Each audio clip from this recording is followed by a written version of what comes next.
What's up everyone? Coach Tony from Bondback Strength, and today I'm going to talk about deficit deadlifts, how we use them, why we use them, why I think they're a great supplementary lift for the deadlift. So a deficit deadlift is just any deadlift variation where you stand on something to elevate your feet so that the range of motion is increased. So in this case, I'm just standing on a couple of mats here, and what this is going to do is it's going to force me to bring the bar through a greater range of motion than normal, which is going to make the deadlift more challenging.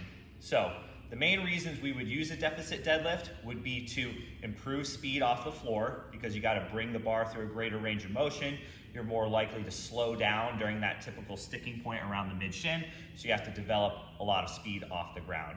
The other one would be to challenge somebody's ability to keep their hips in the same spot as they break the floor. Because the bar is a little bit lower relative to your starting position, you're more likely to have your hips pop back and or your knees straighten too early, so it challenges your ability to do that.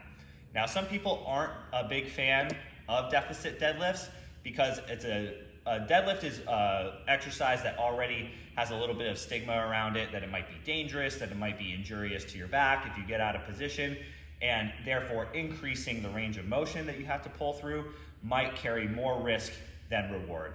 I certainly understand that line of thinking, so this exercise is not for everyone, but it is really strong medicine, and if used correctly for the right person, can have a huge positive impact on their ability to handle heavier weights. I personally have had a lot of success with it. A lot of my best training cycles have involved the deficit deadlift, and I know when I do deficit deadlifts, then whenever I deadlift from the floor, I always feel a lot more powerful and a lot more locked in, and I think that's what you're looking for in a supplementary lift, that it has that really solid carryover to your main lift. So I also like to use two different applications of the deficit deadlift. One where you actually try to drop the hips lower than normal. This I would use for a lifter who maybe has a hard time finding that good starting position and sitting into the lift. Maybe they tend to start with their hips a little bit too high and they're really slow off the ground because of it. A deficit deadlift is going to force them to drop their hips a little bit lower, push their knees over the bar a little bit more, and get more leg drive off the ground. The other way that I would apply the deficit deadlift would be to keep the same hip position that you would use during your regular deadlift from the floor, but just try to break the floor with a little bit less pop off the ground and a little bit more trying to tension the hamstrings and push the hips forward. So obviously I'm standing on these mats here, so maybe my regular deadlift starting position would be right here. I have to get my hands a little bit lower to get to the bar. Rather than dropping my butt down lower, what I would just do here is allow my arms to reach and my torso to get more parallel to the ground. This is a pretty tough position to start from.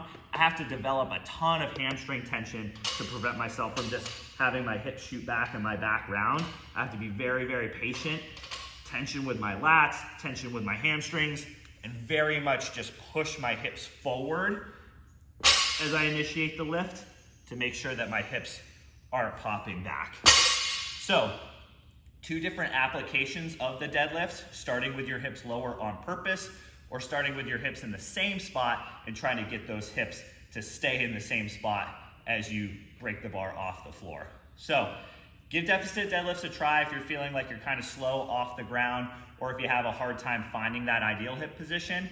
And then once you do some of your deficit deadlifts, then bring it back around to your deadlift from the floor, and I have a feeling that you're gonna feel a lot stronger.